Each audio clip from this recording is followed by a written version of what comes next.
Okay, ladies and gentlemen, my name is Caleb Grant, and today we're here to talk about the use of marijuana in the United States and whether or not it should be legal. So marijuana is already legal in 3 states and 1 territory, that being Colorado, Washington, Oregon, and then the territory is Washington, D.C. So 4 places in the United States have legalized it already, which means one thing. It's soon to appear on the ballots in Texas as well and many other states, so we as the people need to educate ourselves on what the substance is, what are the pros and cons to having the substance legalized, and whether or not it should be legalized. We need to be able to make an educated vote on that. Okay, so we're going to ask 3 questions today. How harmful is marijuana when it's used recreationally? Well, we're going to answer that. Number 2, has the number of marijuana smokers significantly increased in the state of Colorado, which is the only state that provides valid, conclusive data to this point? And number 3, can America function the same as it does today, or better, if the substance of marijuana is legal? We're going to answer all 3 of those questions today and hopefully clear some of the air on that. So how harmful is marijuana when used recreationally? Well, what is marijuana? Marijuana is the seeds, leaves, and flowers of an Indian hemp plant known as cannabis. There's a number of ways that it can be used or smoked, if you want to call it. One is a joint, which is just some rolling paper, and you roll the cannabis, the marijuana, into the joint, and you light it and smoke it like a cigarette. The second way is the use of a bong, or a water bong, which is just it's like a huge pipe. Number 3 is a pipe, which can be a barrage of things from a can to, some people have been known to use an apple. They sell pipes at smoke shops and cigar stores and gas stations and such. And then you can also use a blunt, which is a cigar emptied out, filled with weed, put back together, and also smoked like a cigar or a cigarette. So those are 4 ways that it can be used. Let's talk about the short-term effects first.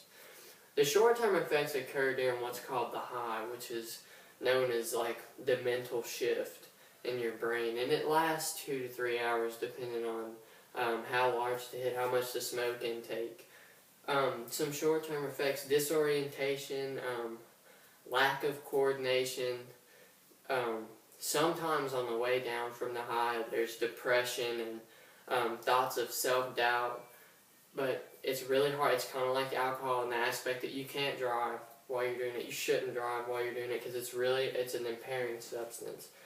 So some of the long-term effects, there's really only 2 of them that are absolutely conclusive and factual based, and that's reduced sexual drive, less sex hormones, and it's bad for your lungs, kind of like cigarettes, because it's an intake of smoke in your lungs, so it can result in bronchitis, a smoker's cough, etc., stuff like that. But also some studies show that due to the way that it's smoked and how long you have to hold it in, it acts as almost like a cardio exercise. It expands your lungs and clears them out, which can also keep away common cold. It can keep away a cough. So there's kind of two ways that you can fall on that. You can decide that for yourself.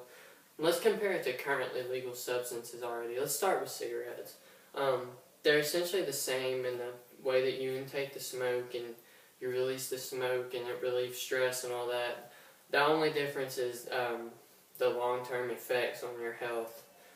Cigarettes do not reduce sexual drive, whereas marijuana does, but they both contribute to lung illnesses.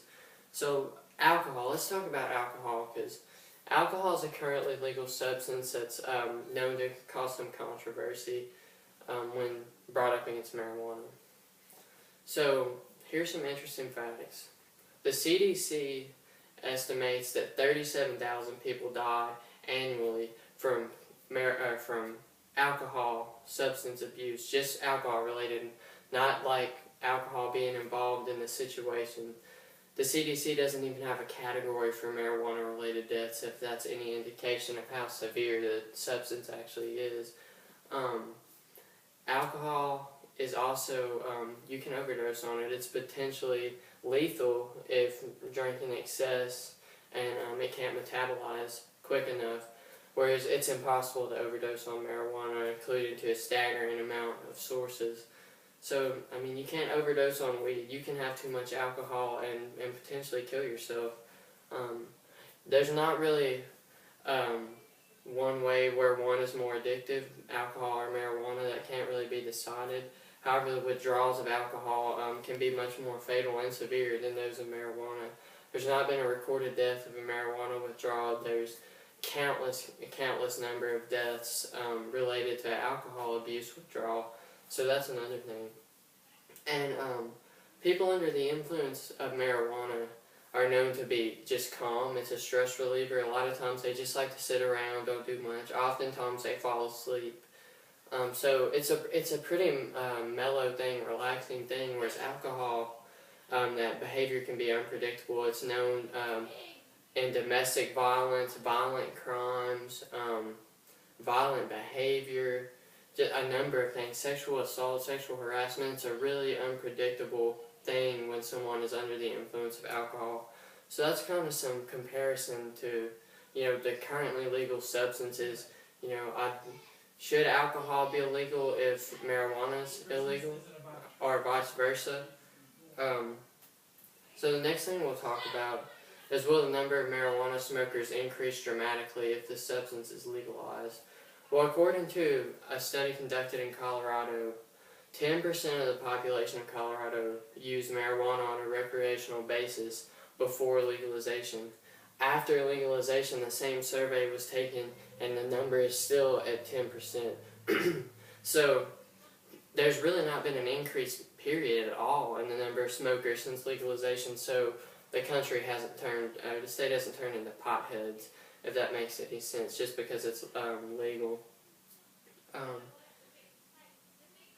Has there been an increase in marijuana-related accidents? That's really kind of a blurry thing to talk about because, like I said, the same number of people in Colorado smoke marijuana now as opposed to when it was still illegal. So there's really not a statistic or a fact that shows that marijuana contributes to accidents. However, there are many cases where THC, which is a product of smoking marijuana, was in the bloodstream at the time of the accident, but it's debatable whether or not the victim or the person involved in the accident was high at the time. So there hasn't been necessarily an increase in marijuana-related accidents either. Another question, do most people avoid it because it's illegal? Well, absolutely not. I answered that question previously by giving you the 10% figure of people that smoked it while it was illegal, and while it's legal now, it's stayed the same, it stayed balanced. Do people try it because it is illegal? Obviously they do.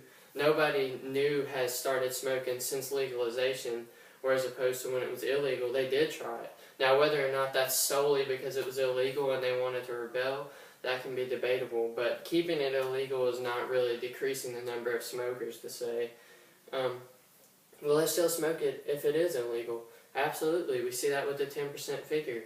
The same people smoke it when it was illegal as the people that smoke it now, so it doesn't really make any sense to keep it legal. To keep it illegal when people are going to smoke it regardless of that. If anything, it's going to contribute to, unemployment rate, crime rate, which brings me to my next point. Can America function the same if marijuana is legalized? Let's talk about the economy in Colorado after legalization. Before Colorado was part of the 5.8% unemployment rate when marijuana was illegal. Now that it's been legalized, Colorado's unemployment rate is down to 4.3%, 1.5% lower than the nationwide of 5.8%. You also have a 77% decrease in marijuana-related court cases, which means 77% more potential employees can work because they're still on the streets and not in jail, even though that they're smoking the substance. It's now legal, so 77% of those people, don't have to worry about smoking marijuana and getting a job, to say. So how many people are employed and not in jail? Well, you have that potential 77% figure, which is a huge increase, and it contributes largely to the low unemployment rate in Colorado. which according to naturalsociety.com, Colorado has the third lowest unemployment rate in the entire United States out of all the 50 states and the territory of Washington, D.C. So let's review a little bit. The question was, should marijuana be legalized in the United States? That's for you to decide. I'm just here to inform you and let you know what the substance is. How harmful is it when it's used recreationally? Well, we see that it's not as harmful as alcohol.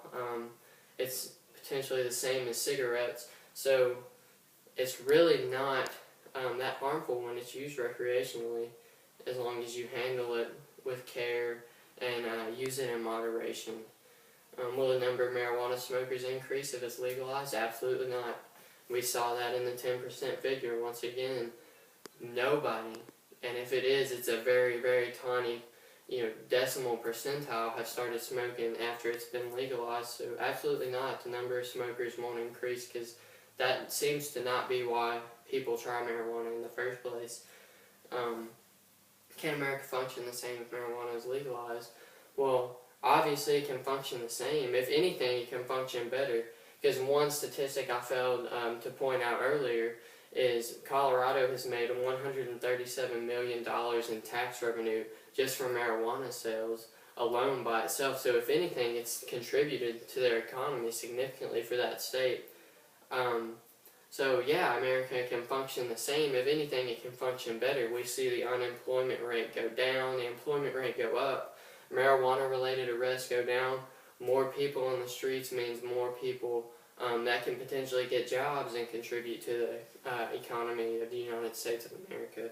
So, now that you've heard some of the pros and cons about the substance, draw your own conclusion. Should it be legal or should it be illegal, regardless of whether you smoke it, whether it's to help the economy, to keep people out of jail, or whether you think it should be legal. You have to decide. So, I hope I shed some light on some of the things that you were having issues seeing, and that's it. Thank you guys for listening.